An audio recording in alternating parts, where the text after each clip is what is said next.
Hey there, everybody. New studio, new intro. I'm just here to remind you guys before you listen to today's episode, make sure you follow the show and subscribe wherever you listen. If you watch the show on YouTube, make sure you subscribe there, you comment, you like, and you share.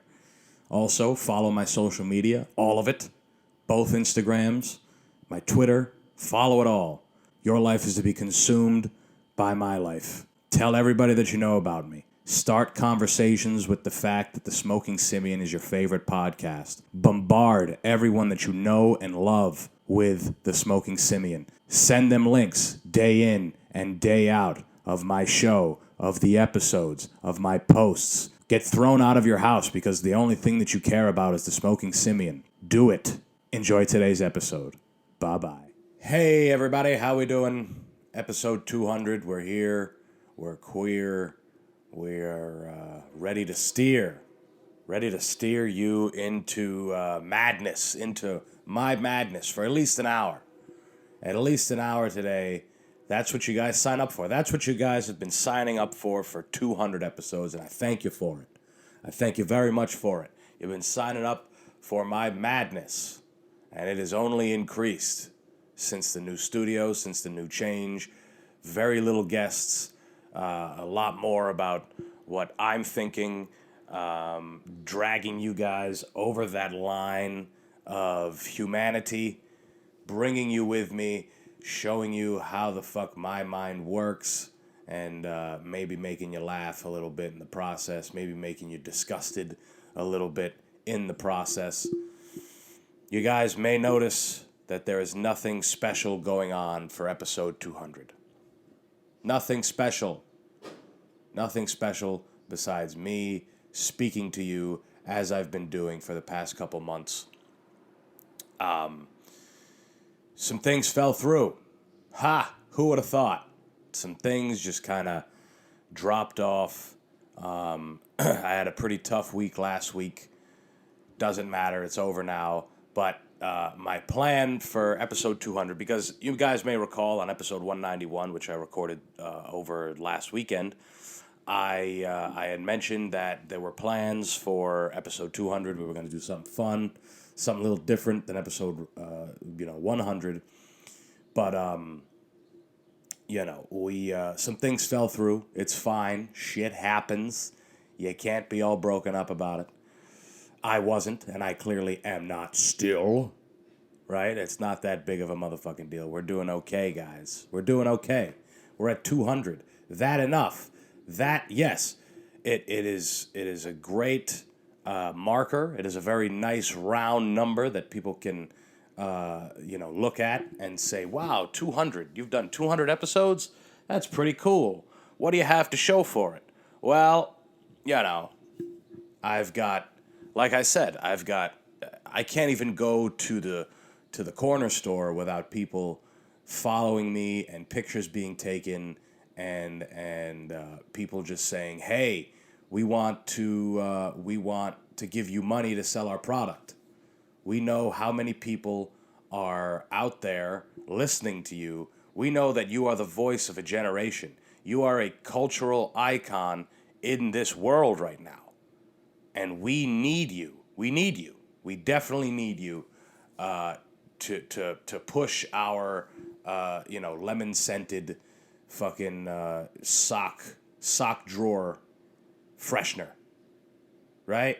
I got people banging down my door saying, we want to throw money at you. We have all this money. We want to give it to you because of your massive reach and your stone fucking your ironclad fan base that will do anything that you say whenever you ask of them. All the time, guys. And I thank you for it. And we made it to 200.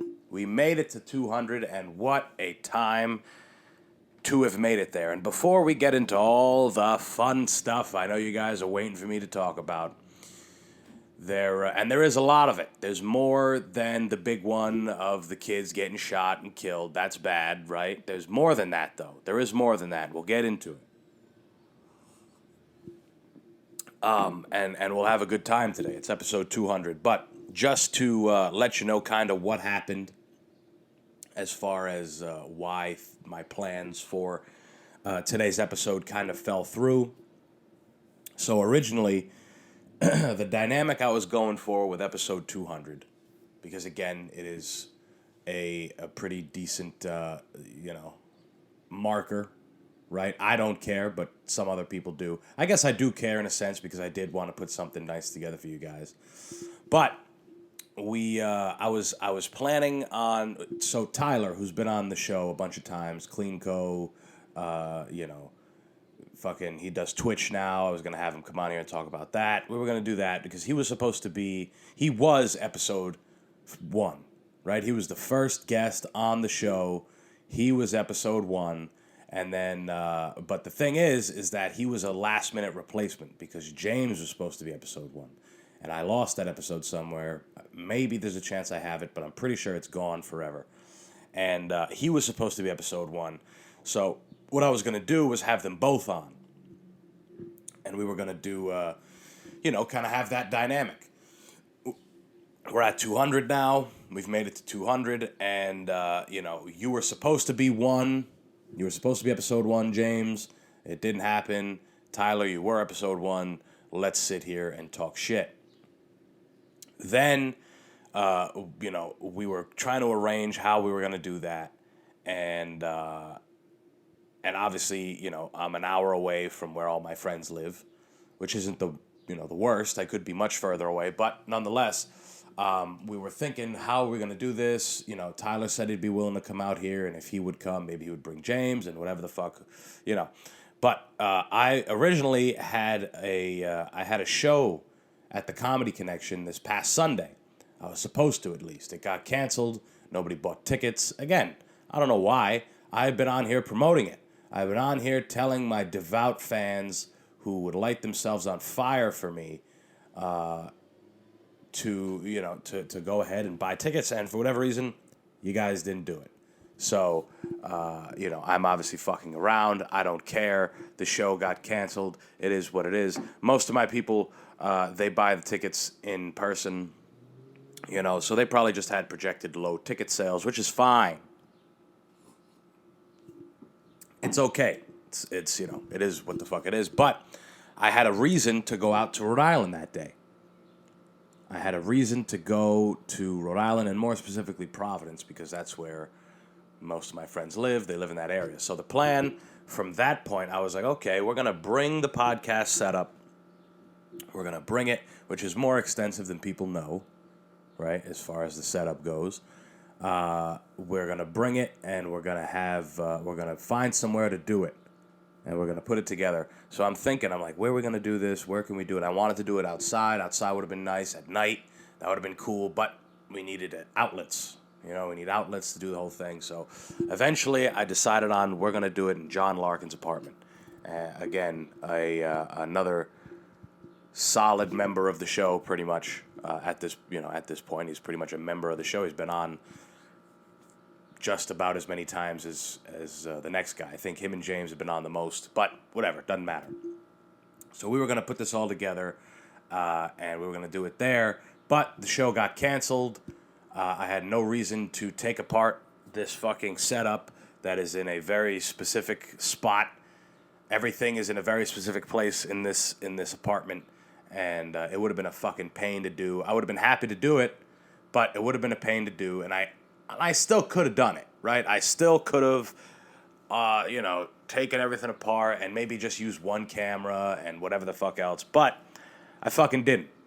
I didn't because the output for it didn't coincide with my projected success with it. Let's put it that way, right? And you guys know I live and die for this show. I love this show. I love doing it.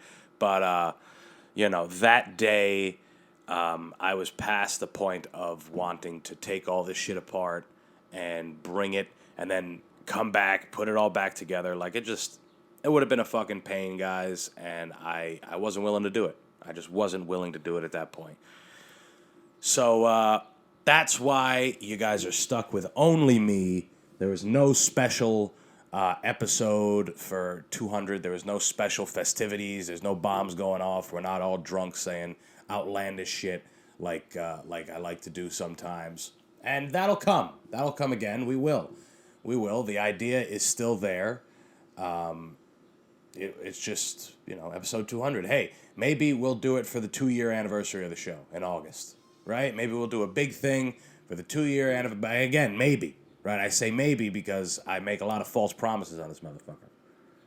I fuck around. I've been saying we're going to have a theme song for the show.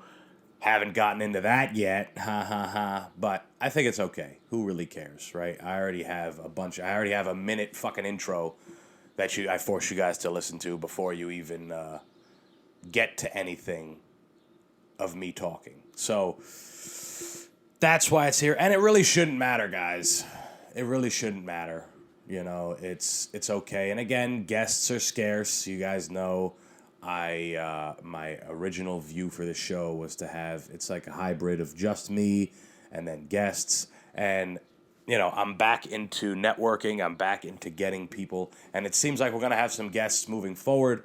I'm not a part of much, but I am a part of the comedy stand-up fucking scene. I like to think that I am. And that's all I have to say about that. So we're gonna be getting some guests. The diversity of what the guests do, what their expertise are, maybe a little lax, right, in terms of who's doing what and what's doing how. But nonetheless, we will have some guests going forward. But without further ado, we are at episode 200, and before we get into all the joyous parts of our illustrious society, one that isn't in any kind of danger of drastically collapsing in on itself. Before we get into all that, I want to thank you guys for playing along for as long as you have. We're almost at 2 years here, and yes, I talk shit about the show and how nobody watches and nobody listens and whatever, but we have made progress. It's been 2 years, and I'm closer to where I want to be than I would be if I hadn't done any of this, if I had just stopped, whatever. But we're still doing it. We're still making it happen, and we're going to be here until the end of time.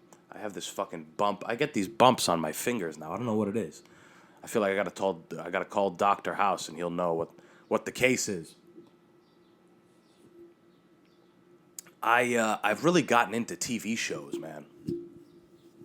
There was a time, guys, I just want to tell you, there was a time where I consumed pretty much nothing in terms of,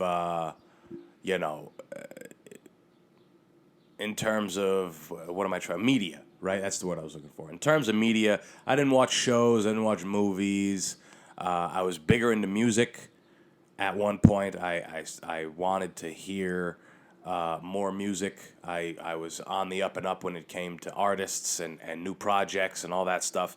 I was very, very excited for, anytime you'd hear Future was coming out with something or Lil Uzi. Not even people that I necessarily loved, but I was just in the realm of new music. Hey, there's new music out, and that's someone that I've listened to before, and I've liked some of their stuff, so let's hear it, right? And now my music consumption has diminished. It's changed, right? It's changed. It's not so much me on the lookout for new music from artists of this generation. I don't even know who's popping at the moment, if I'm being real. I did listen to Mr. Morale and the Big Steppers. I listened to it once. I got to listen to it again because what I listened to I liked very much, and it was something that I had been anticipating. It was the one piece of music that I had been actually waiting for, just like all of us. We had all been waiting for Kendrick to drop something. 5 years since Damn? I think it was 5 years. And what I listened to was great, very vulnerable album, and he is the embodiment of an artist in this generation. In a generation where artistry and creativity is lax. Let's say that. It's lax. Now I don't mean to shit on this generation, even though it is a lot of fun. It every generation has their hack artists, right? Every generation has the people who are just in it for the money. They're making pop songs and whatever else. But it just seems like the music market and the artistry market has. I'm going to stick with music specifically. It seems like it's just gotten oversaturated. It's gotten to the point where it is just a means to make money. It is just a means to make money. It is, solely, people don't get into it because they have this artistic expression or they have something that nobody's ever heard before. Think about music at the very beginning of it. Not the very beginning of it, but let's say, when music was, the only time you could listen to it was at live performance or if you knew how to play it, right? That was it. You could go watch, and even before that, it was just people, in the medieval times with a lute, right? With a lute on the side of the street with no teeth, just twanging away at it. And, there's people dying of dysentery in the street next to you, and people are throwing shit out the windows. The plague is wiping people out.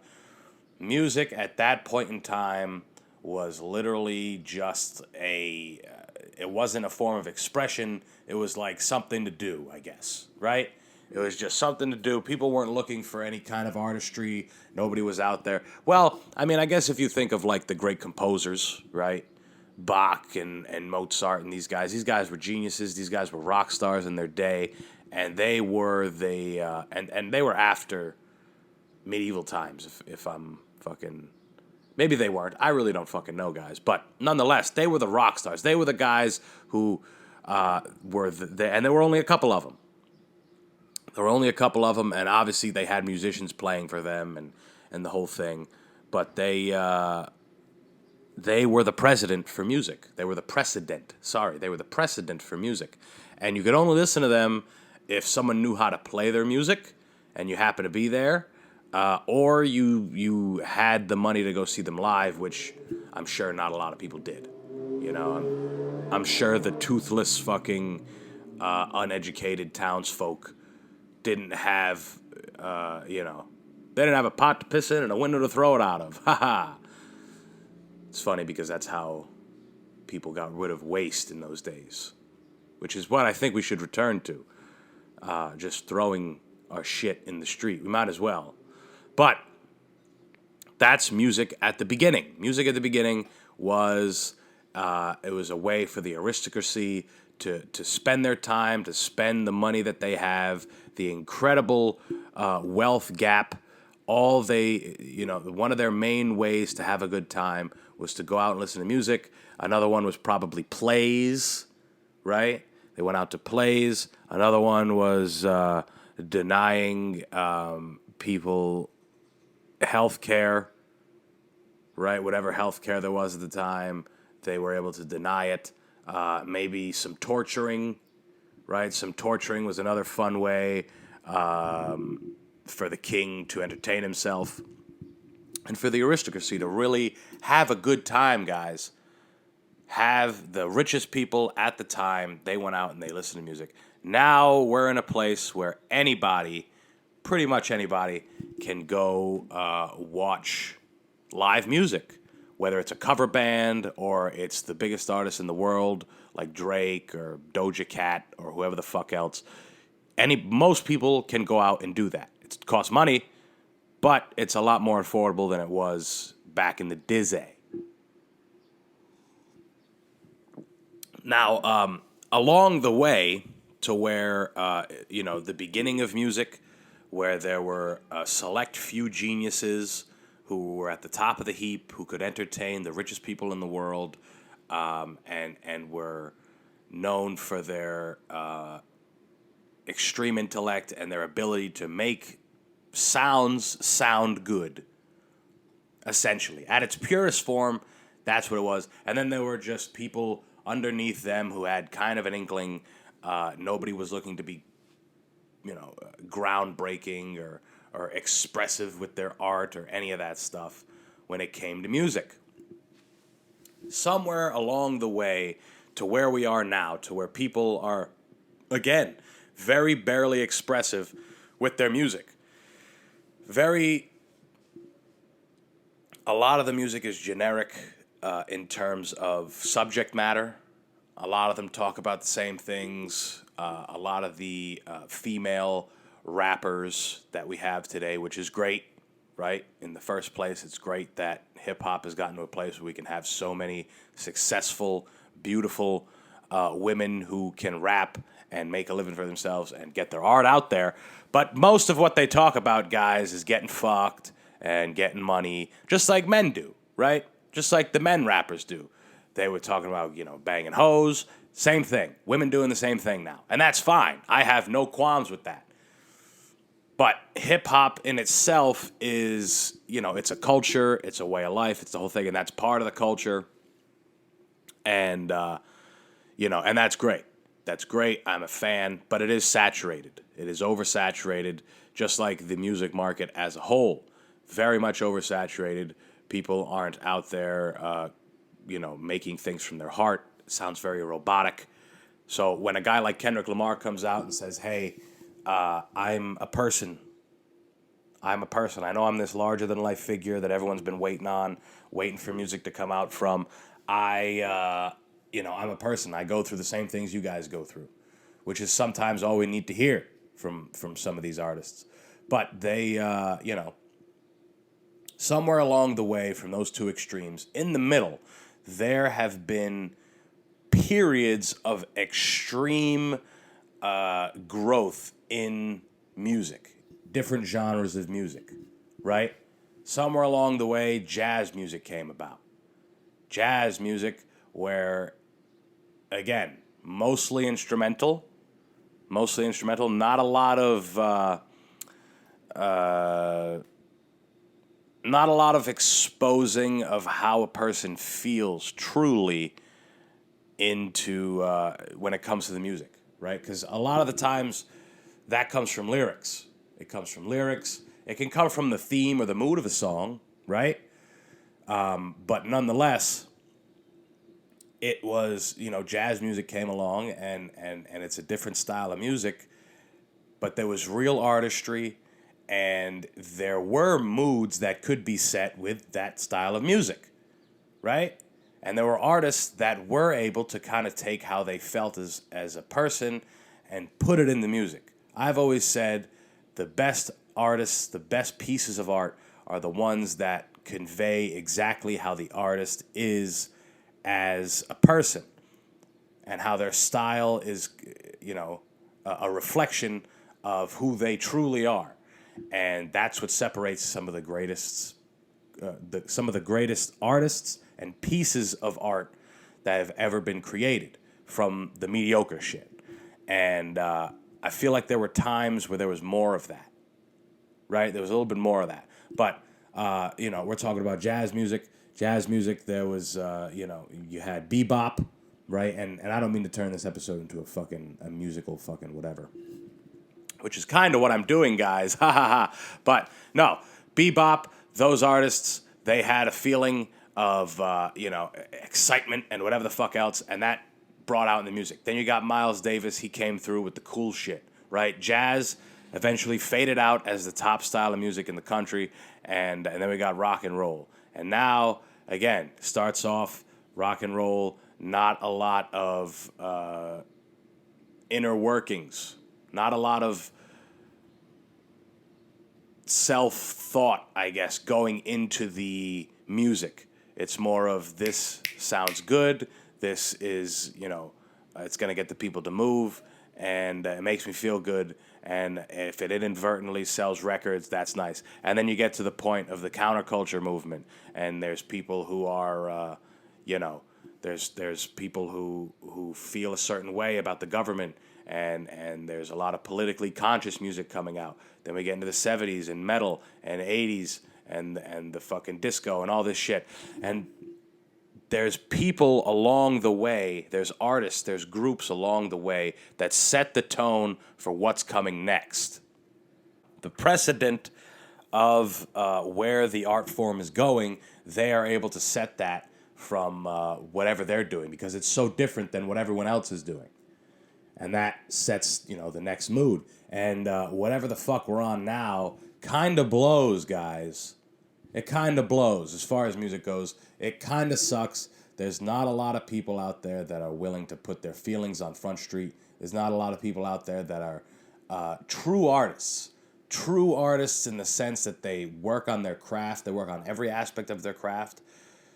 They work on getting better, staying creative, reinventing themselves when need be. That kind of isn't happening, guys.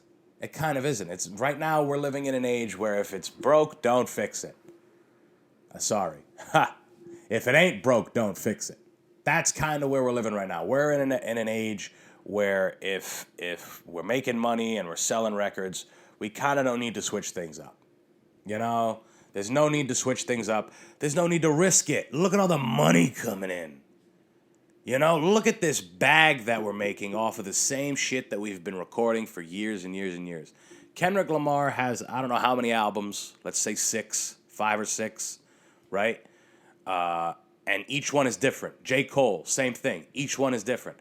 These guys, and now there is something to be said about an artist that does one thing really, really well. My favorite rapper of all time is DMX, right? That guy could do 2 or 3 things really, really well, and most of his albums were very, very similar.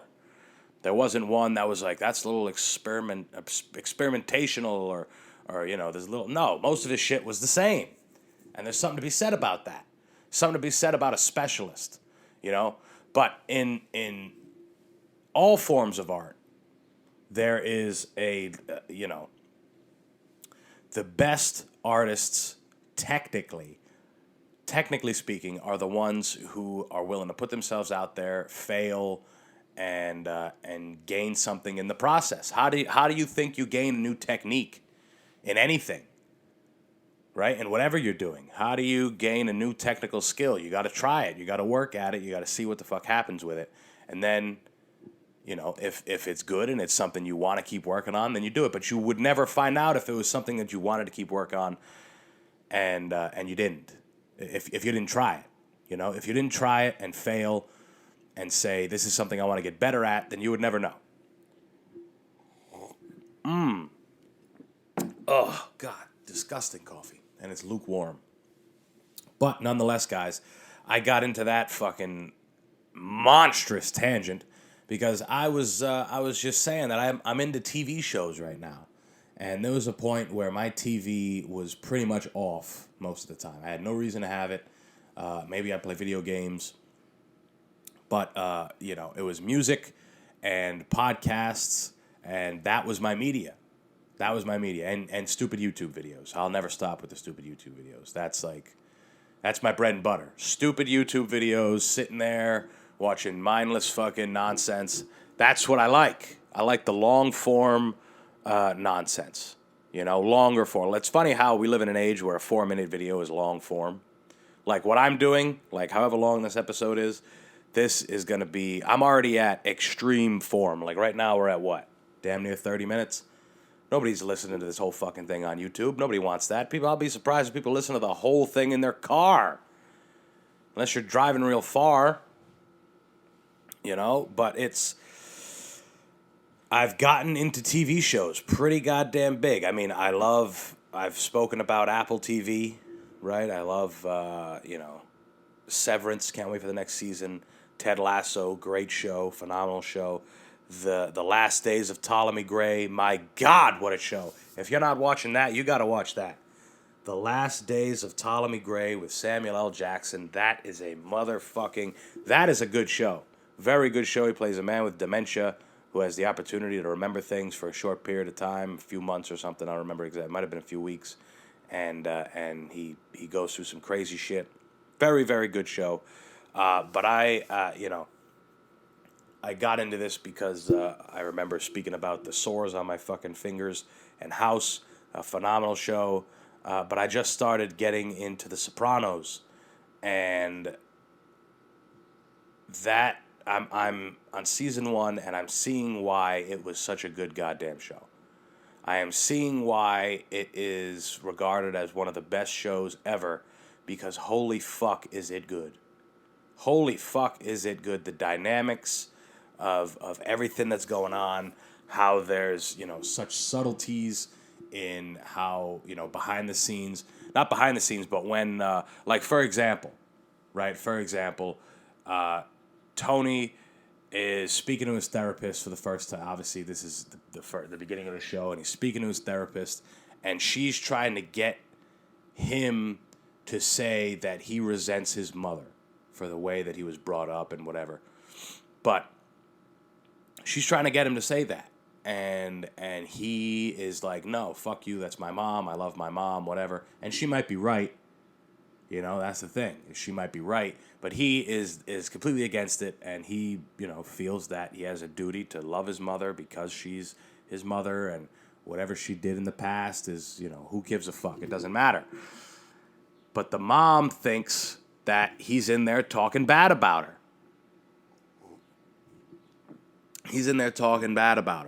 And there's like a contrast there. Tony, in that moment, is actually supporting his mother, and she thinks the exact opposite. And then a similar thing happens when the therapist's family, who are Italians, they know that one of her clients, or they suspect that one of her clients is in the mafia, and they resent the fact that he is in the mafia, and they that the number one image when it comes to Italian Americans is the mafia and the whole thing, and they resent that shit. They're the nice Italians. They're the ones who come and they work, and they have no affiliation with the mob. And she is defending him, like, hey, listen here, you don't know this, you don't know that. And then they sit back down with each other, her and Tony, and he thinks that she wouldn't defend him. So it's very, very interesting, the dynamics of everything. And yeah, I've just gotten into TV shows. I don't know why. Maybe it was just because of COVID, and there was, there's a lot of lasting effects on people from COVID. Aside from the dead family members, there's a lot of life changes that have happened. Some good, some bad. And for me, one of them was starting to consume television shows and movies. I found a new appreciation for those two things. And I guess I lost my appreciation for music in terms of new music, when new music is, released. But anyway, I know you guys have been itching, because we're pretty deep into the episode. I know you guys have been chomping at the bit to hear what I have to say about some of the shit that's been going on. And before we get into the big stuff, the very big one, I would like to bring up Walmart, because we recently had a fun episode. We were talking about how Walmart and what was the other one? I'm drawing a fucking blank here. Walmart and Disney were, the tale of two companies. One is taking a beating, and the other one is trying to stay hip with the kids, trying to keep things modern, trying to what was it? I wrote it down. Trying to change their cultural identity. That being Walmart. Walmart's cultural identity for years and years and years has been helping white people buy things for cheap, right? Helping impoverished people buy things for cheap and keeping them consuming, creating a one-stop shop for all their favorite consumptions, right? Little appliances, those are a lot of fun, right? Can never have enough NutriBullets and panini makers, right? Head to Walmart, get a bunch of those, right? Little appliances, little knickknacks you don't need, right? Video games. I remember when I was a kid, you could go to Walmart while your parents are walking around buying storage bins, or, a 3-pound bag of Chex Mix. Me as a kid, I could go and play the video games that I didn't have. I had an Xbox 360, which at the time was the number one system, right? The number one system. I've been Team Xbox since I've been a child, but there were games I didn't have. There were games that, I could only wait till Christmas or my birthday or whatever the fuck that I had to wait for. But I could go to Walmart, and as a kid, I could just sit there the whole time while my parents were buying extension cords and hoses for the outside and whatever stupid shit. All the fun stuff. And and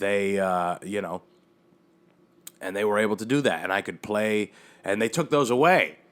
What are kids to do now when they go to Walmart? Walk around with their parents? Ugh, that's disgusting. Walk around with their parents and hear about, wow, the price of Doritos here is so good. Look at that. Let's get 3 bags for the family. I know there's only 4 of us to live in the house, but you can never have enough. The price of towels have gone down. Look at this. You know how terrible that is to do as a child? You know how boring, how miserable that is? My a fond memory of myself as a kid was time spent at the Walmart on Silver Spring in Providence. The one that, actually, before that one came about, there was one in Seekonk, Massachusetts. It was on this big road. There are these things in America, these big, long roads. These monstrous roads where on either side is everything you could imagine. There's Best Buy, there's a Target, there's a plaza with 8 different fast food places you could go to. And then across the street, there's chain restaurants, and then there's liquor stores, and there's furniture stores, and there's a Home Depot, and there's a Stop and Shop, and it's just miles and 3, 4, 5 miles long. And there's one of those in Massachusetts, in Seekonk, Massachusetts, and it's a famous one. People from there know what I'm talking about. And there's just plazas on either side. Big plazas, huge plazas, full of 6, 7, 8 different stores that you could just spend, and motherfucking spend some more. You can open up credit cards while you're in line. You could do whatever the fuck you want. It is a mecca of consumption. And there was a Walmart there that we would go to as a kid. It was right next to a Sam's Club, another great place if you need to buy 8,500 packages of Nestle Quick, right? To make the chocolate milk in the morning. The best thing to have in the morning. You wake up, a nice glass of whole milk that you dump chocolate powder into, just powder. Just some brown powder that they've made to taste like sweet chocolate. Perfect thing to have before you sit in front of, a teacher whose life is absolutely miserable but is forced to watch you and your mischievous cohorts for 6 hours a day and teach you about falsities in the world and about things that you'll barely ever use and really traumatize you if you think about it. But it's phenomenal, right? And they were right next to each other, and there was plenty of time spent in those places, and the best part about Walmart was that you could go and play the games, and then we'd go to Walmart, and then from there we go to Sam's Club, and then in Sam's Club, the best part about Sam's Club used to get me real excited as a kid were the free samples. You could walk around and you could try a piece of a Stouffer's French bread pizza because it was on sale, and they'd chop it up into really tiny pieces, and everyone gets a little piece, and they had them all over. And I've been to these big box stores, I guess it's a big, what's the word I'm looking for? A place you buy in bulk, right? Costco, BJ's, and they don't have them anymore. They took all the fun out of going there. All the fun since 9/11. No, I'm kidding. But, all the fun in these big stores has been taken away. Now all we have to do is strictly go and buy what we need to be bought. And we can't try the samples. We can't try a piece of a cosmic brownie because they're on sale. And we've never had a cosmic brownie before. I've never, I haven't had a cosmic brownie in months as a child, right, Ma? We haven't bought them in a while. Look, they're giving them for free. I'm going to go have a little piece. And then you walk next to it, and they got the juice. They got a juice that's on sale, the Minute Maid fruit punch, and you have a sip of that. And then you walk down a little bit further, and they have the Vienna sausages and the sweet sticky Asian sauce. So good. And there's just bunches and bunches of people just in line. It's like a line. People get in line for these things. And it was a lot of fun. It was a lot of fun, man. Going out with your family to go buy things was a lot of fun as a kid because they had this shit. Now they don't. But Walmart is attempting to change their cultural identity.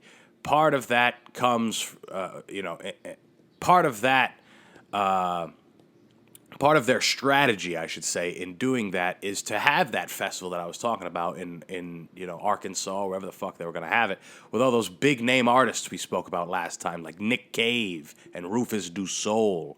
Phenomenal artists that people are just, and directed to people in their 30s and 40s, right? The people who would go to Walmart in the first place, as a means to have fun, right? As a means to just, let's go to Walmart. You ever hear people, or Target, right? People, they go to Target and they spend all day. They said they were going to get one thing and they come back with $400 worth of merchandise. But I digress, right? Walmart is trying their best. They're trying very hard to change their cultural identity of keeping poor people stocked with needless shit and fat bellies. They gotta have fat bellies, right? Rednecks from Arkansas need to have a consistent influx of incredibly fattening meals all the time. All the time they need it. Things that should never have, things that are made in a lab, things that should have never seen the light of day, people are eating. Have you guys seen, I've noticed it, just to get off track here, again, the Van Leeuwen ice cream. They have all these weird flavors, mac and cheese, Dijon, a Grey Poupon. They have a Grey Poupon flavor. It's got mustard in it and all this shit. I remember when I was a kid, there was this weird motherfucker who would get ice cream. He'd get vanilla ice cream. He'd put vanilla on it. He'd get a thing of vanilla ice cream and he'd put mustard on it and eat it. And people were like, God damn, you're a nasty bastard. That motherfucker was the Steve Jobs of ice cream. And maybe he got a job at Van Leeuwen. But again, I mean, there are just these abominations, just disgusting stuff. Things. And we're living in a time where this is getting worse. Like, there is just nasty concoctions. Anytime I watch something on Instagram where people are making, we're going to make hot Cheeto breaded fucking Kraft single stuffed chicken tenders today with a delicious, bacon fat aioli. And that sounds phenomenal, but in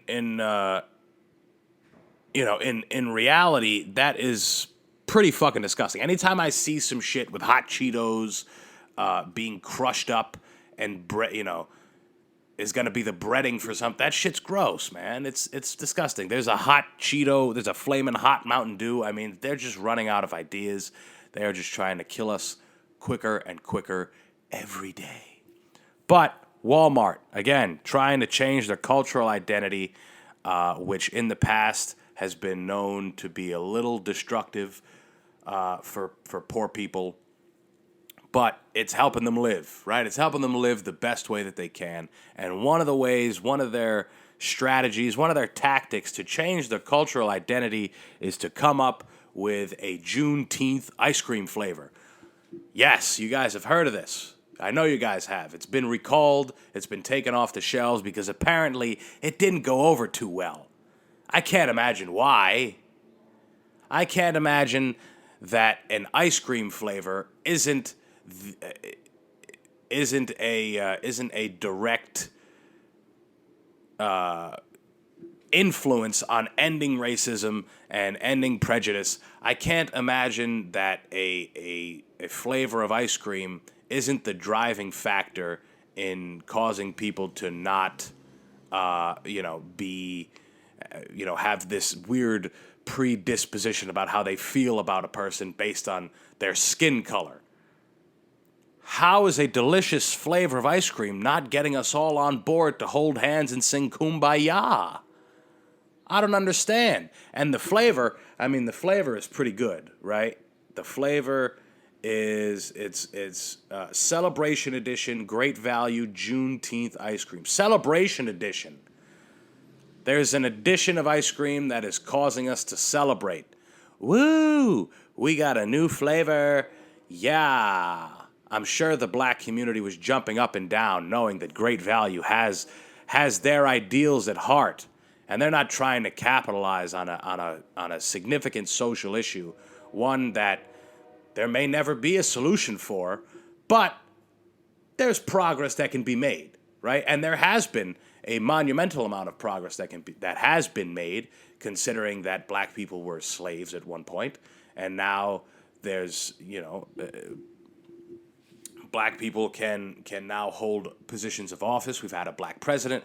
That is not saying that there isn't still systematic racism, right? That's not where I'm going here.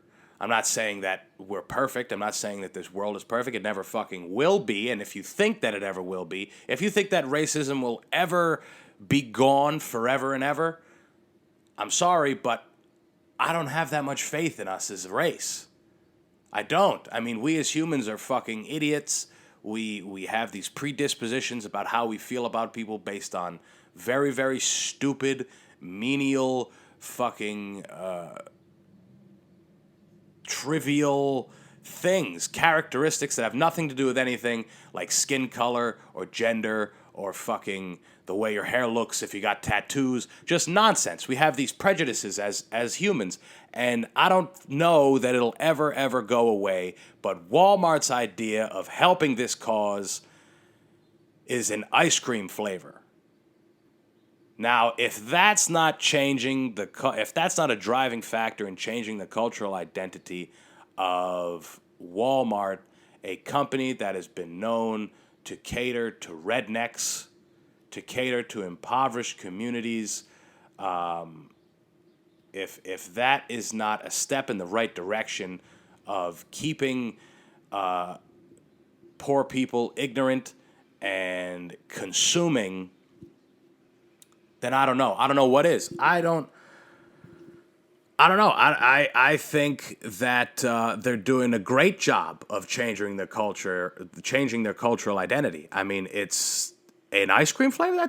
Hey, come on. What more do you want? What more? I hope you don't want them to, I hope you don't want them to hire more black people in higher positions, right? I know. I hope you don't want them to start having a little bit more diversity when it comes to their board of directors. Maybe having some women or some different minorities, different nationalities. I hope you don't want them to do that, right? I hope you don't want them to fund, small groups where small activist groups where it would actually make a difference for these nonprofits to make a little bit of money or to get a little bit of funding from a major corporation like Walmart, where Walmart may not see a return on it, right?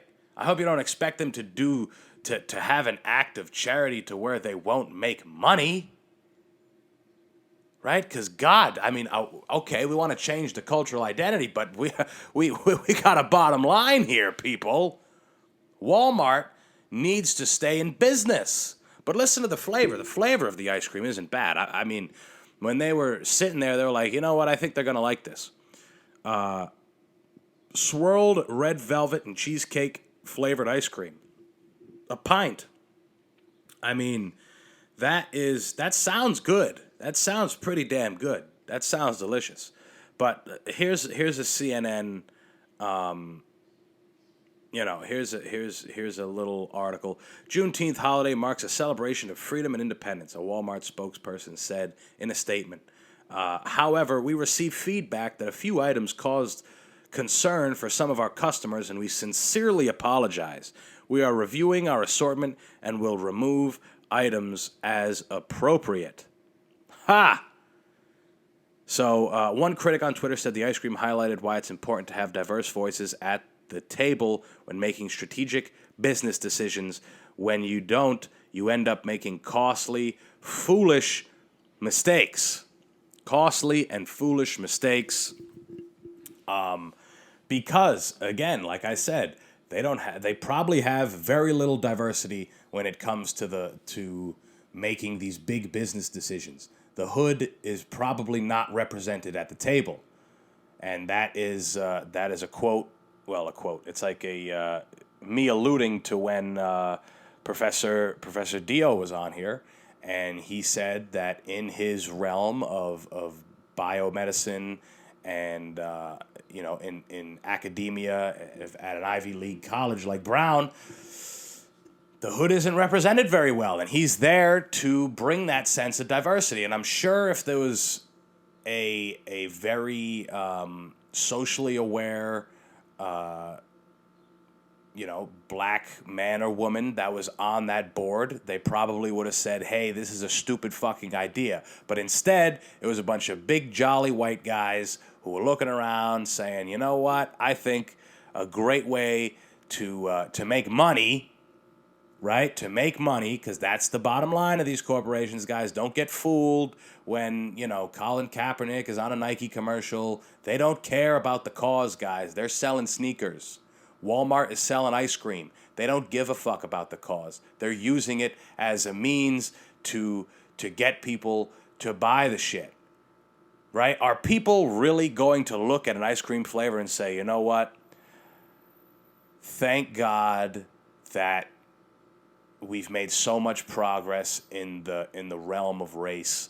Thank God. I'm going to buy that ice cream. I'm going to eat that ice cream, and I'm going to watch Roots at home.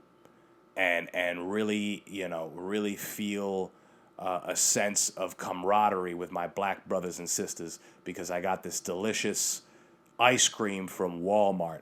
I mean, my God, it is sickening.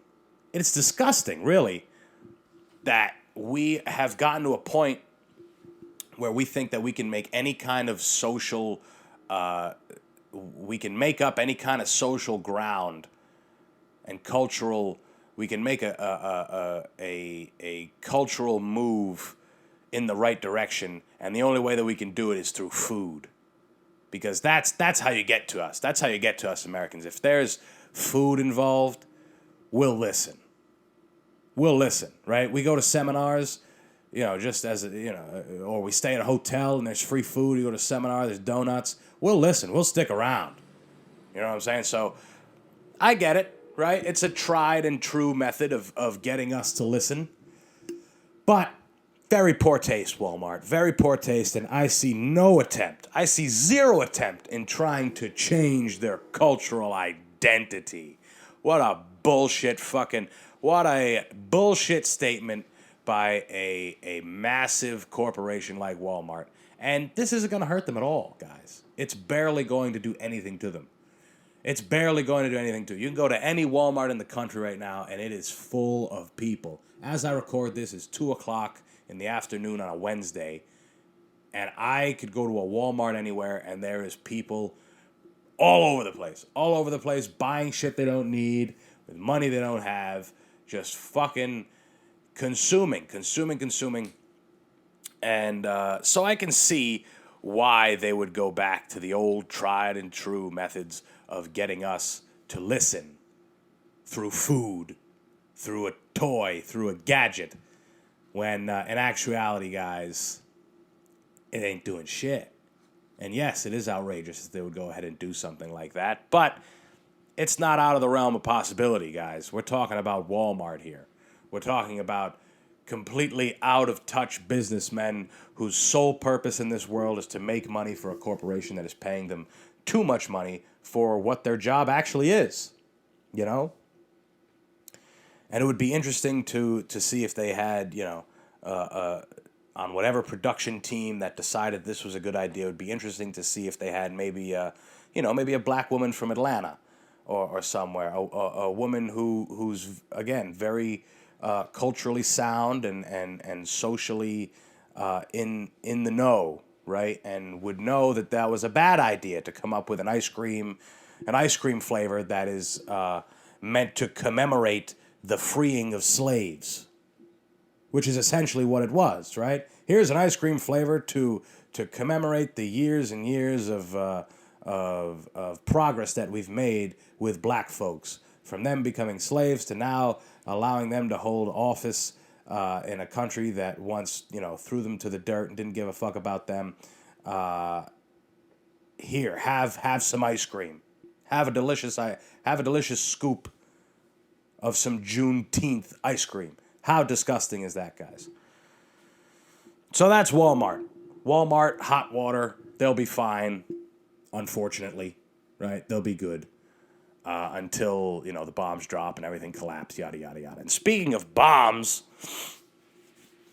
I read that, I guess, Russia sucks.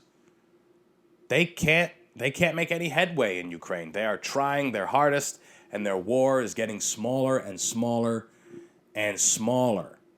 It is just, their objectives are getting more menial.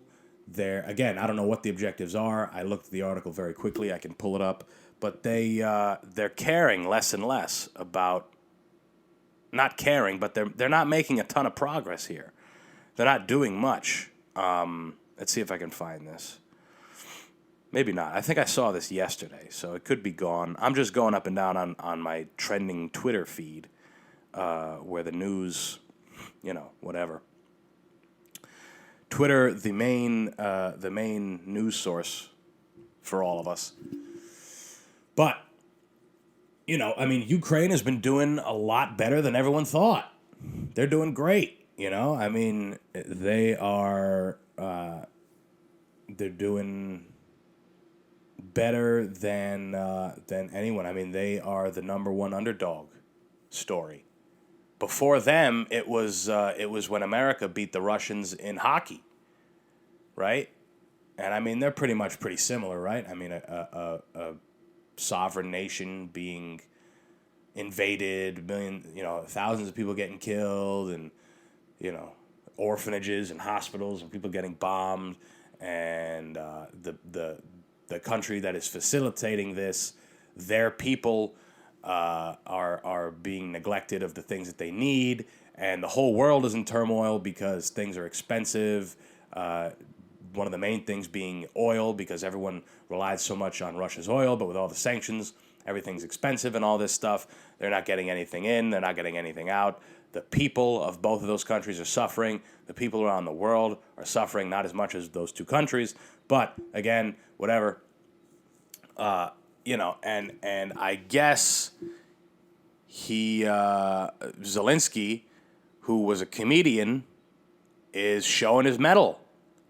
He can make it happen. He's gotten the respect from everybody around the world, and he's been treated like a fucking movie star, which is kind of crazy, right? But he is a real leader. Let's be real, guys. That motherfucker is sitting there with his people, and he ain't leaving. He ain't leaving until this shit is done. But will it be done? Who knows, right? Supposedly, Russia is their military force is fucking exhausted. They don't want to do this shit anymore, like they wanted to in the first place, right? Like the guys who were in the Russian military were like, wow, we can go to Ukraine and kill motherfuckers and possibly get killed? Whoop-de-fucking-do. This is going to be great. I've been waiting for this. This is why I signed up for the service. This is why I left my whole family for months and months. This is what I want to be completely ruined as a person from killing and watching things happen and knowing that, I'm a part of the problem. And I have no choice. I don't know why anyone wouldn't want this who signed up for the military.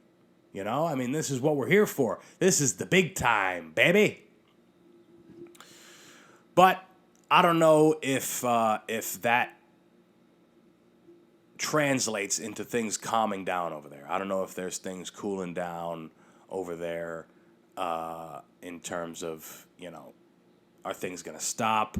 Is Putin thinking of not, killing people anymore? Does he not care about nukes anymore? Who really knows, right? Who really knows?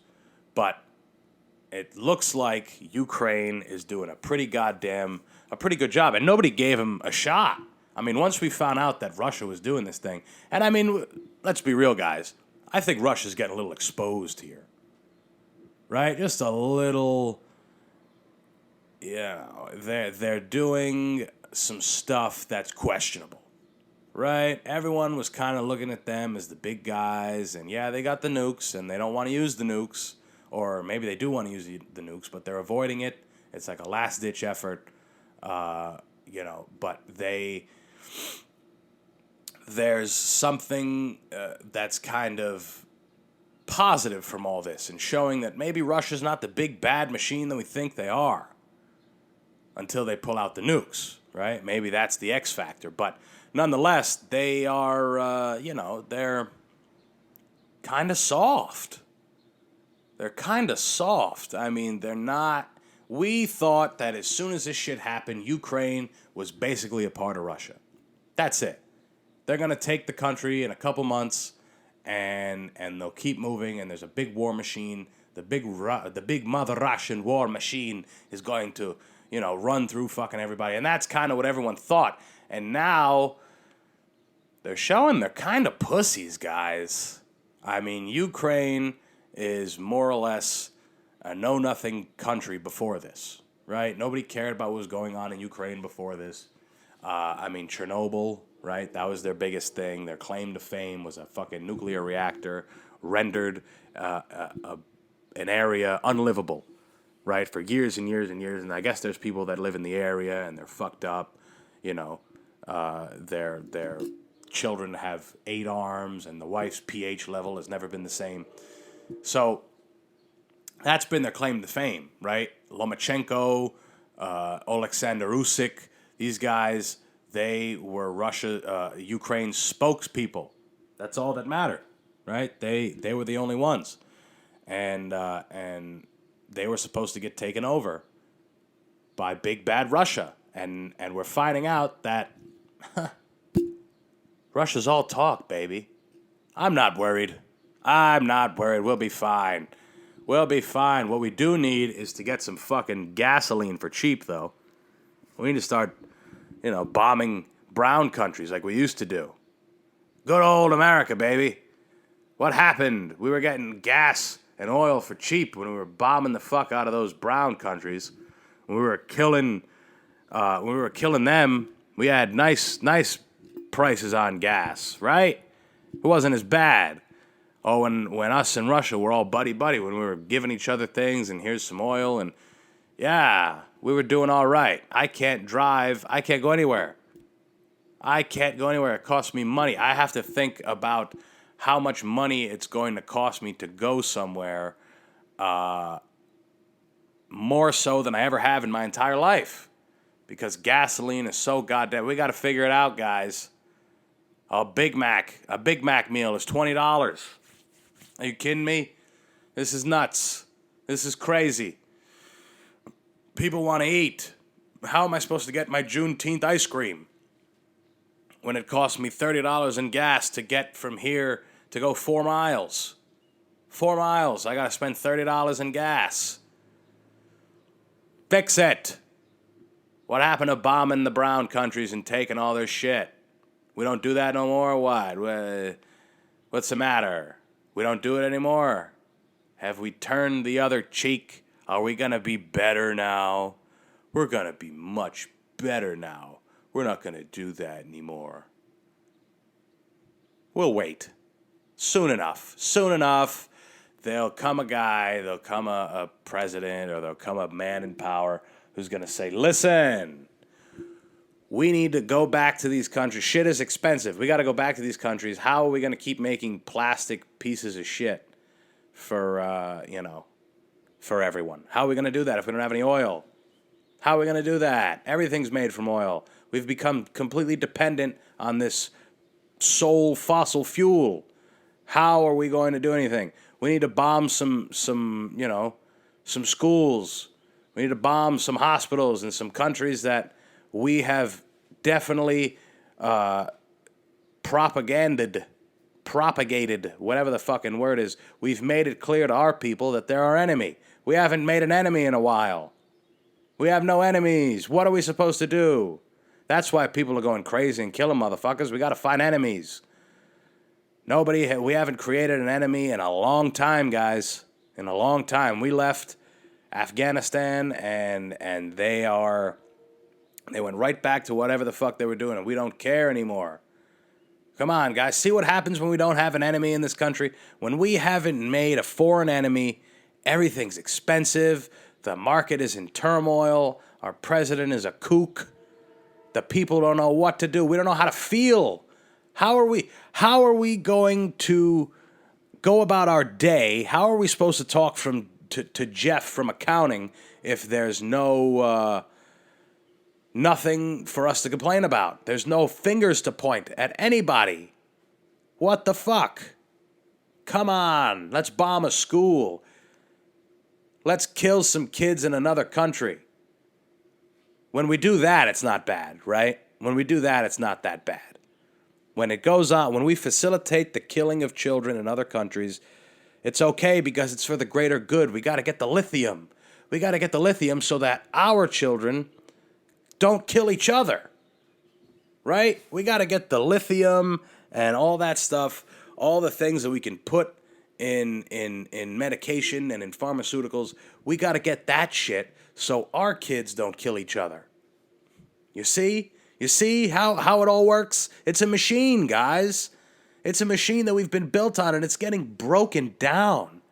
It's breaking down because it was initially, it's a disgusting, obviously, right? It is a disgusting enterprise, militaristic, fucking industrial complex, just a filthy thing that we've done as a country. But it's how we've gotten all these lovely things that we have. All these lovely gadgets and 18 different flavors of Doritos and all these fun things that we have. The only way we've funded this immense capitalistic growth machine that we have is through killing the fuck out of other countries, right? Killing the fuck out of people in other countries that we have no attachment to. We just want your stuff. We just want your stuff, and we know that selling arms to you guys is another way for us to make some money.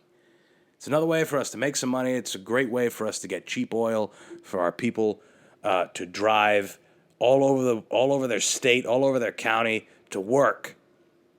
Right? To work and to produce. Keep producing. Keep making things. Keep working. Keep fucking... Listen, you have a landscaping company. How are you going to afford gasoline for not only your monstrous truck, but for your machines? Right? We got to keep gas low. We got to keep gas prices low so that trains can fill people up. Well, trains, yeah, right? Trains, diesel, whatever the fuck. We need transportation in this country. Transportation is huge. How are people going to get to and from their jobs? How are we going to have multi-billion-dollar corporations if the very core of those corporations, which are the workers, right? Let me put my commie hat on real quick, which are the workers here. They need to be able to get to and from their jobs. And if shit is expensive, people are going to do it, but they're not going to be as happy about it, right? That half-hour break isn't going to be spent leisurely anymore. It's going to be spent on Craigslist or on a job board trying to find a way to make extra money so that they can live. People aren't going to be as happy anymore. People aren't going to be as relaxed at work because everybody is so relaxed when they have that 30-minute. Some places have 2 30-minute breaks. That's great. That's awesome. But people are thinking about how expensive things are all the time. And now there's food shortages coming. Could you imagine? I've spoken so much about how food is such an influence in this country. Could you imagine that you can't go to the store and get 15 different types of honey bunches of oats? Oh my God, there's only 2 flavors? What? Babies can't eat? Could you imagine that in this country? In the greatest democracy that has ever, arguably the greatest country that has ever fucking become of the planet, right? Done and created in a fucked up way. But the people who live in it, very fortunate. Very fortunate. Easy lives. Easy lives compared to other fucking places. Yes, okay, I get it. You can't go shopping without somebody, putting 3 in your head. All right, I understand that your kids can't go to school without the worry of a madman going in there and lighting them all up. I understand that, but we have things so incredibly fucking easy here compared to other countries. So easy, so easy. It's an easy life here, guys. Very easy life. When it comes to opportunity, when it comes to what we can have as people, we've done monumental things in that realm, and it's been done. Could you imagine that we can't go to the store and get 10 pounds of deli meat? Come on, look at our monstrous families. We just have families. We have children on top of children on top of children. We have monstrous pieces of land that we have to be able to support.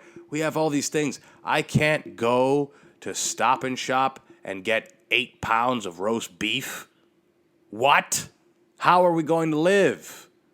How are we going to live without excess? I can't go and get, 30 rolls of toilet paper. You know how much we eat? We shit a lot. We need to have excess. That's how we live. That's how we exist. You know? How are food shortages? Really? You know how often there are food shortages in other countries? Just because most countries don't live like us. There's maybe 10 countries in the world that have excess like we do. And we're the kings of it, right? We're at the tippity top. But the people in other countries are far more willing to compromise in times of need or in times of scarcity. They're far more willing to compromise because they're used to it. We're not. We're getting scared, people. Things are getting scary for us, right? Times that are coming are ones that we are not used to at all. We're nervous about it, guys. We are. And,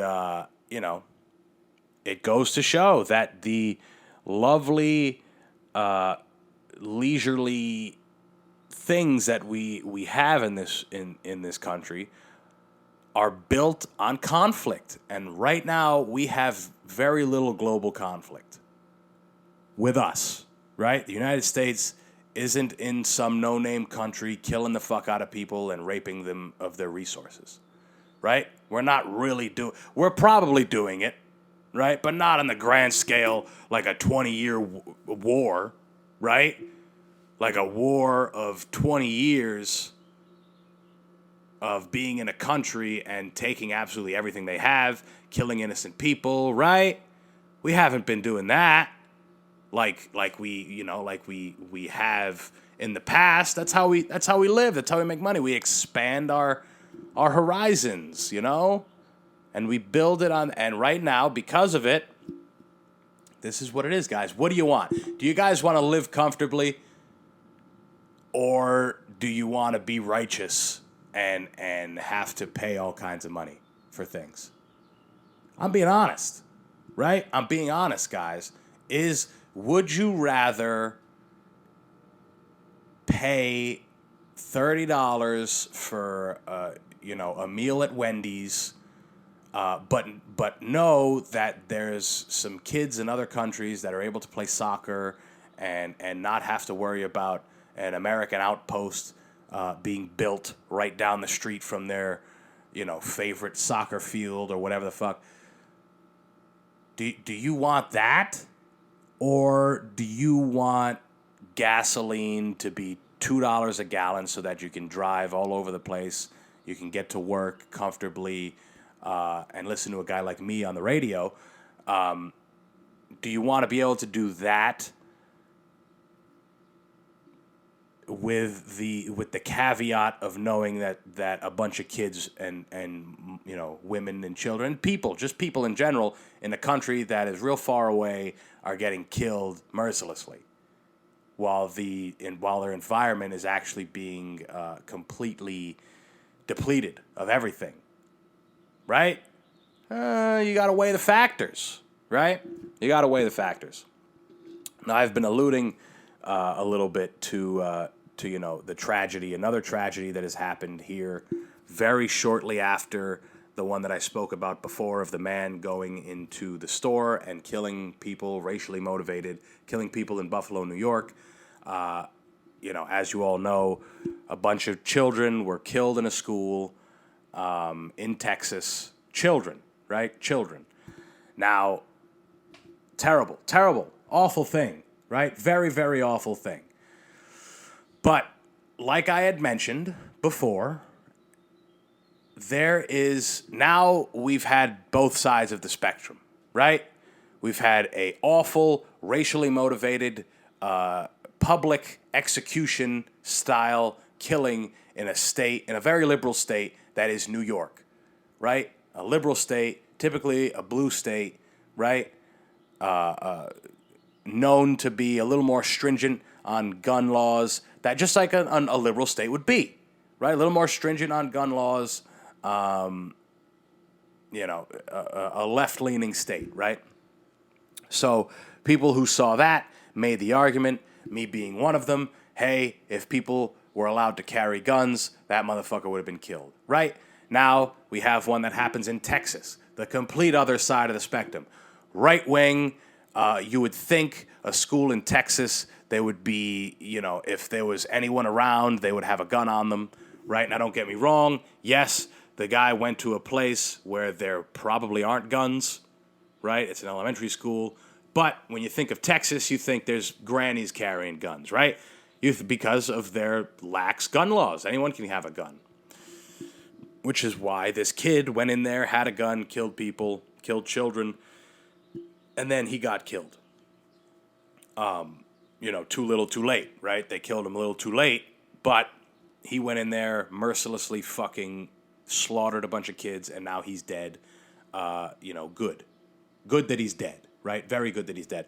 But it brings me back to my initial point that I made in whatever episode that was. It doesn't matter the level of gun control, right? No level of control is going to stop a crazy person from doing crazy person shit. Regardless of how easy it is to get an assault rifle or how hard it is. It's much harder to get an assault rifle in Buffalo, New York than it is in Texas, right? It's much harder. Much harder. But he had one, and he killed a bunch of people in a store. Now, we're in Texas, right-wing state. Everybody's got guns. Guns are part of the culture. People want to have guns. It's a sense of freedom. It's a sense of protection. Guy went and murdered a bunch of innocent fucking children in a school for, no good reason. There's never a good reason to do it unless it's in another country that you know nothing about and that it'll make your life easier, right? That's what I was kind of the contrast I was going to, right? If you could turn a blind eye to it, if we can get something out of it, right? If we can kill a bunch of kids in another country real far away, but we can, it makes things a little cheap. Makes our gadgets and gizmos a little cheaper because we can get oil cheaper. Then we'll be okay, right? If we're able to trade arms for cheaper resources from that country, then we'll be okay, right? We could turn a blind eye to it. But because it's in our country and, it gives us a platform for arguments, right? It gives us a platform to pick a side, right? Like I spoke about last time, picking a side, choose a side, right? The gun isn't even cold yet, and there's people already saying we need guns, we don't need guns. There's this, there's that. Again, there's no level of control that we have that could ever be implemented, ever be implemented, that will stop people from killing people. It doesn't matter. It doesn't, if you ban guns, some guy's going to make a bomb in his house and he'll kill just as many people as they would with a gun, right? He'll make bombs, they'll do whatever the fuck, and they'll kill. There'll be tragedies all the fucking time. It doesn't matter what level of gun control, what level of any kind of control. There's going to be killings. There's going to be tragedies. Right? And a lot of the times it's facilitated by the people who are pushing for some kind of control here on our home front. Here on our home front, we got both sides. We need control. We don't need control on guns. We do, we don't. Should be easier, should be harder, should be, more checkpoints when it comes to buying a gun.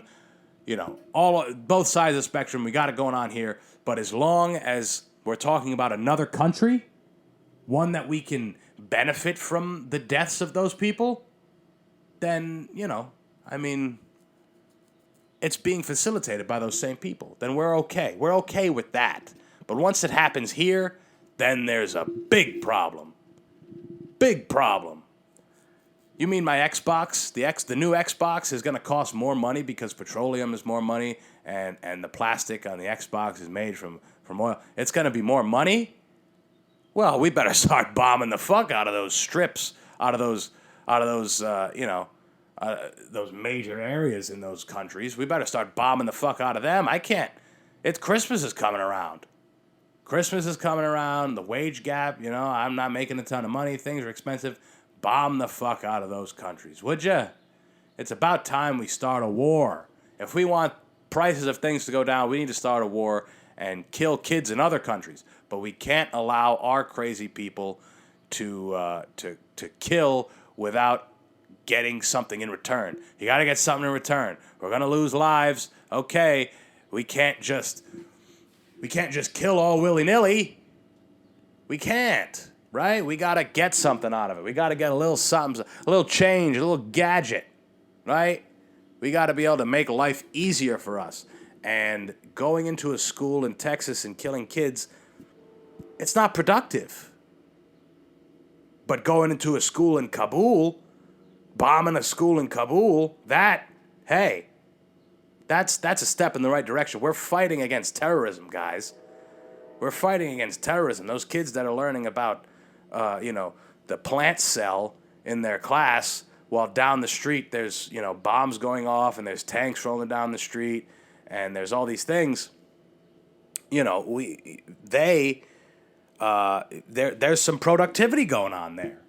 We're helping ourselves. We're helping ourselves, guys.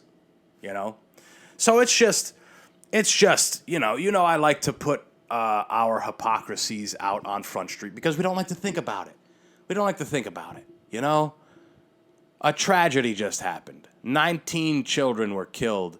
I don't know if it was all children because I know a teacher or a couple teachers. There's probably a count still going. And again, it's a tragedy, right? It's a tragedy. And right now, everyone should be focusing on how to prevent it, right? But the real way to prevent it is a way that people aren't willing to even entertain. It's a way that would take years and years and years of practicing human understanding, reversing the narrative of without war, there is no peace. Because that's something that we've been fed for a long time. Without war, there is no peace. War is part of human life. Tragedy is part of human life. Okay, but how come all the time I'm always hearing about how powerful the human mind is? The human mind is so strong, you can do this and you can achieve all these things. How come we collectively can't stop murdering the fuck out of each other? Right? Across the board. Across the board I'm talking about. Not just in this country, just across the board. All over the place. We can't. We're humans. That's what it is. We are forever, it would take a monstrous shift. It would take something crazy, absolutely crazy, to cause us to shift our minds. To say, hey, maybe we shouldn't ever fucking kill each other. Ever, for any reason, right? Maybe we shouldn't ever do that. Now that's very idealistic, right? I say that and I almost want to laugh because it's something that'll never, ever, ever, ever, ever, ever happen because we as humans we're creatures of habit, right? We go back to what we know, especially when we're scared. So I go back to Carlin. And he says, I think extreme bloodshed is the only way to make this better. And I see what he means, right? It would take something monumental, something absolutely crazy for us as a human race to shift our consciousness and say, maybe if we just stopped fucking killing each other, maybe if we got rid of the hate gene somehow, if we just stopped being so predisposition to hate and to kill and to hurt. You know, it would take, but then again, I mean, how are we going to put gas in our, 5-ton trucks to deliver all these fun things that we like? How are we going to do that? How are we going to keep productivity up if people aren't upset at things? If people don't have something to work for? How are we going to keep creating enemies? Creating enemies is the driving factor for productivity, guys. And, it is a tragedy. Nobody wants fucking children to be killed, especially in our backyard, in our country.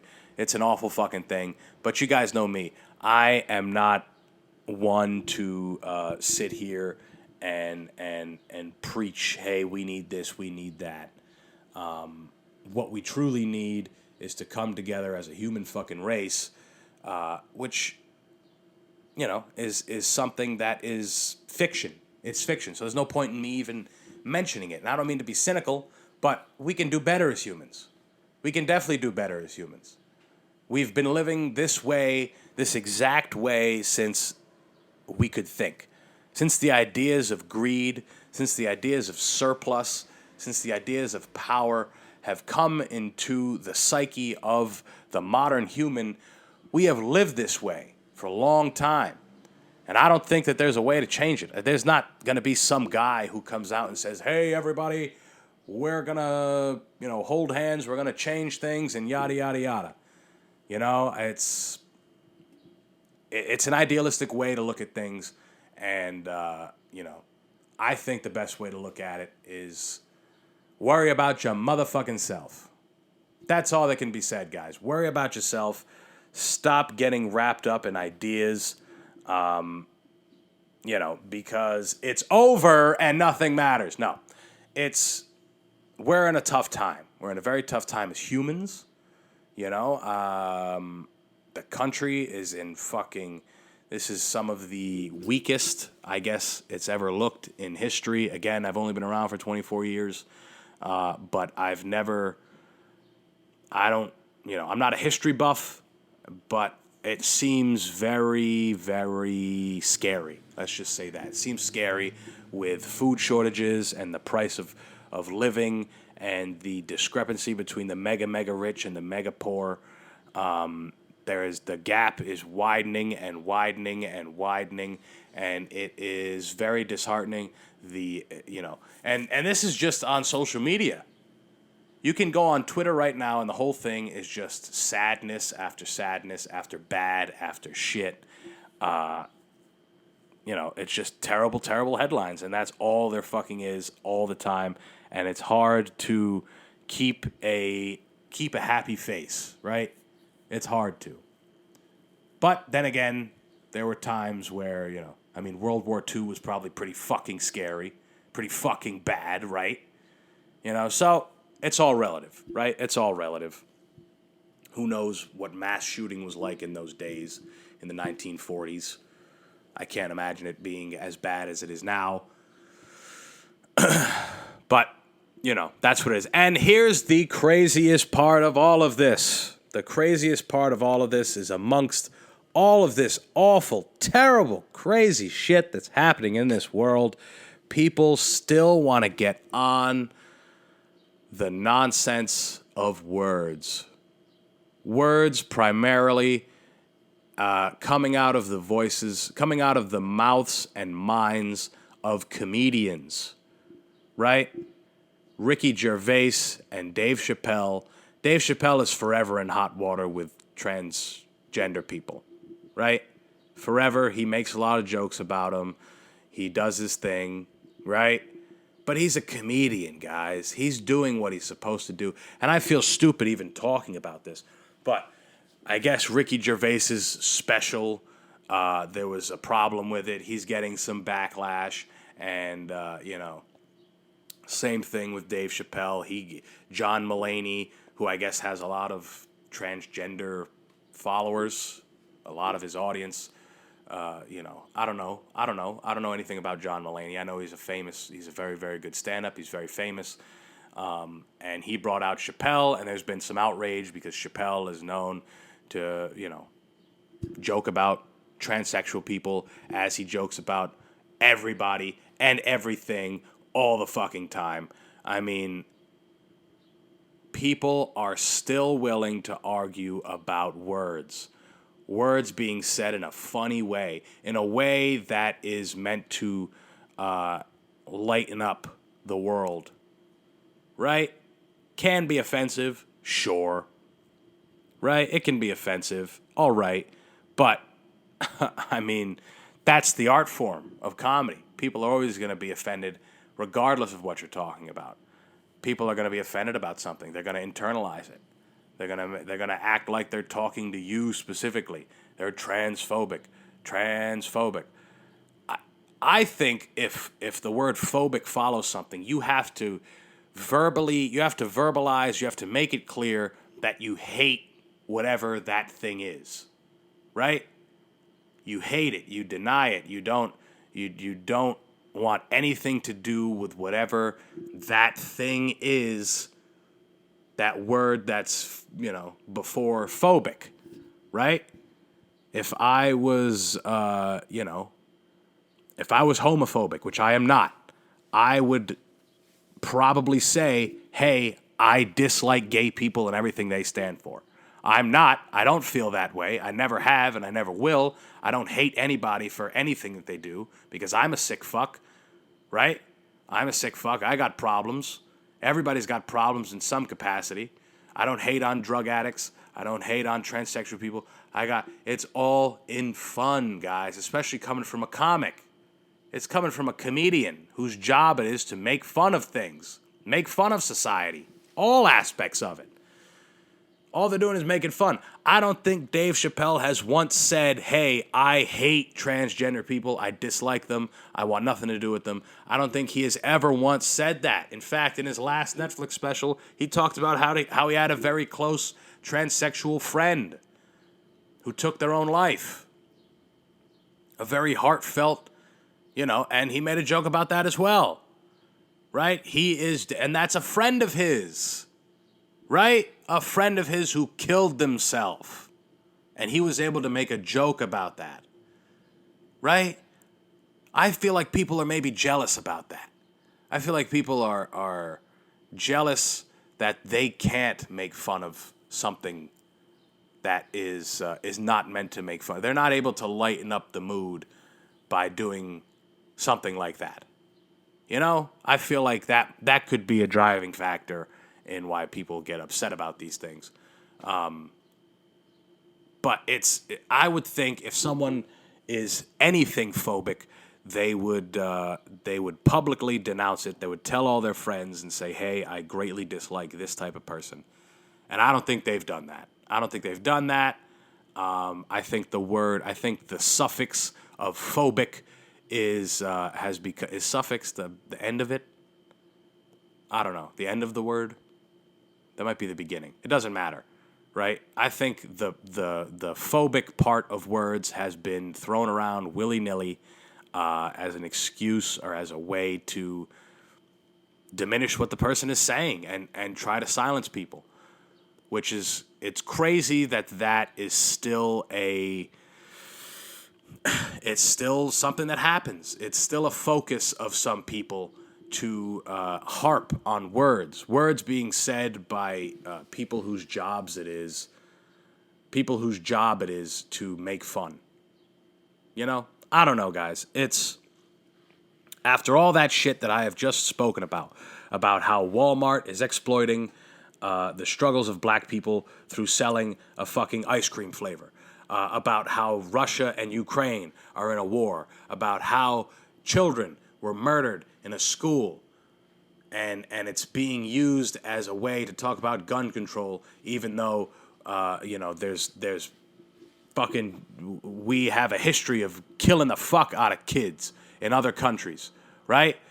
Just to make our lives a little bit easier. The fact that people can't afford to live, the fact that there's a monstrous wage gap between the mega rich and the mega poor there, and it's getting wider and wider. The fact that people can't live. People want to harp on words, on the words of comedians. It's crazy. It is absolutely crazy. And this, social justice shit when it comes to speaking is it's the least of our problems. Let's put it that way. It is the absolute least of our problems. And the fact that there's people out there that are still trying to make this about them and their cause and their this, when in actuality, guys, we are a human race. We are a race that right now is in turmoil, and we need to shift our thinking one way or another. Do I think it'll happen? No. Right? I have a pretty negative outlook on everything, right? And a pretty cynical outlook on everything. But the glimmer of hope that shines in my dark, fucking, decrepit soul, never-ending black hole that is my soul, the little bit of light that's in there is the hope that maybe just one day we can, without the use of a terrible, terrible fucking catastrophe, a massive law, maybe like an entire country getting absolutely wiped out by the use of nuclear weapons or something awful. I can only hope that we can reach a level of consciousness as a human race to find that that is unnecessary, to find that our differences are petty and that we are very much like each other, and that power is a destructive property. Money and greed are fuels to that fire, and hope that we can live in sweet peace and harmony forever and ever. But in actuality, we're done in about 40 years, I mean, we're done, right? We're pretty much finished. And I think I'm finished, guys. Holy shit. I just did this for a pretty long time. I did this episode. This was a long episode. Just me. I clearly had a bunch to say. And hey, episode 200, motherfuckers. We're ringing it in the right way. The right way, with mayhem and controversial opinions, some funny undertones here and there, but truth, strength, power. I don't know. There's probably another word in there. I was trying to make it sound like a Power Rangers commercial or something, or a Marvel movie, But listen, guys. Again, we're at the end of the episode, I think, and I want to thank you guys for playing along for as long as you have. Episode 200. Wow. I am genuinely shocked that I have stuck with this for as long as I have. You guys, I've been saying that I was genuinely shocked that I've stuck with this 3 months into it, and now we're almost at 2 years. We're a couple months away from 2 years of steady work, some ups and downs, some changes, 3 different studios in 2 years, a major change to the platform of the show, promises kept, promises fallen. All we can hope is to keep the consistency going, and to keep this motherfucker happening. Guys, I really do thank you from the bottom of my heart for listening to the show. If you've even gotten to the end of this motherfucking episode, I do thank you guys for playing along. And I am, as far as comedy goes, I have one show right now, and that's in New York. It's going to be the Broadway Comedy Club. An iconic fucking place. I was there to do an open mic, and I was starstruck just being there, seeing the memorabilia on the walls, seeing the signatures. It was just a beautiful place, and I'm gonna be there June 18th. I'm doing the Industry Room, which is a show that is geared toward newer comedians. It's a show geared toward that, and it's going to be a lot of fun. I need people to show up to it. You use my promo code Antonio. There's a link in my social media bio, and I'll probably put it on, the episodes going forward, because I do need people to show up, and it's going to be a lot of fun. There's a lot of opportunity that can come from a show like that, and I'm very, very excited for it. And one more time, if I haven't said it enough, thank you guys. Episode 200 is concluded. I'm going to talk to y'all on Monday.